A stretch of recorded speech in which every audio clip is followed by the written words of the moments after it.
நண்பர்கள் அனைவருக்கும் இனிய காலை வணக்கம். நண்பர்களே, நம்ம சேனலில் பார்த்திங்கன்னா தொடர்ந்து பாலிடெக்னிக் செய்திகளை தொடர்ந்து கொடுத்துட்டே வரோம். அப்பப்போ நடக்கிற செய்திகளை அப்டேட் பண்ணிட்டு வரோம்.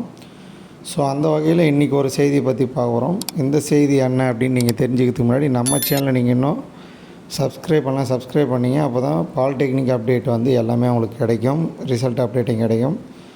ஸோ இப்போ பார்த்திங்கன்னா ஈவென்ட் செமஸ்டர் போயிட்டுருக்கு. இந்த ஈவென்ட் செமஸ்டரில் பார்த்திங்கன்னா 6வது செமஸ்டரில் படிக்கிற மாணவர்கள், அதாவது தேர்ட் இயர் படிக்கிற மாணவர்களுக்கு பார்த்திங்கன்னா ப்ராஜெக்ட் ஒர்க் அண்ட் இன்டர்ன்ஷிப் அப்படின்ற சப்ஜெக்ட் இருக்குது. இந்த சப்ஜெக்ட்டுக்கு பார்த்திங்கன்னா ப்ராஜெக்ட் ஒர்க் அப்படின்ற ப்ராஜெக்ட் செய்யணும். அதாவது ஒரு கிட்டை பேஸ் பண்ணியோ இல்லைன்னா ஒரு சாஃப்ட்வேர் பேஸ் பண்ணியோ உங்கள் பேஸ்டு அந்த டிபார்ட்மெண்ட்டுக்கு ஏற்ற மாதிரி நீங்கள் கிட்டை பேஸ் பண்ணியோ இல்லை சாஃப்ட்வேர்லேயோ ஒரு ப்ராஜெக்ட் செய்யணும்.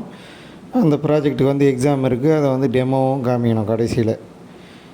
ஸோ அந்த ப்ராஜெக்ட்டுக்கு பார்த்திங்கன்னா டைட்டில்ஸ் சென்ட் பண்ணியிருந்தாங்க. உங்கள் கல்லூரிகளை உங்கள்கிட்ட கலெக்ட் பண்ணி அந்த டைட்டில்ஸ் உங்கள் கல்லூரி சம்மந்தப்பட்ட ஸ்குவாட் ஹெட்டுக்கிட்ட சப்மிட் பண்ணிடுவாங்க. இப்போ அந்த ஸ்குவாட் ஹெட்ஸ் எல்லாம் அந்த ப்ராஜெக்டை செக் பண்ணி இப்போ அப்ரூவ் பண்ணி அமைச்சிருக்காங்க. அதாவது அந்த ப்ராஜெக்ட் தொடரலாமா வேணாவா அப்படின்றத அப்ரூவ் பண்ணி அமைச்சிருக்காங்க. ஸோ உங்கள் ப்ராஜெக்ட்டுக்கு அப்ரூவல் கிடச்சிச்சா இல்லையன்றதை கமெண்ட் பாக்ஸில் கமெண்ட் பண்ணுங்கள்.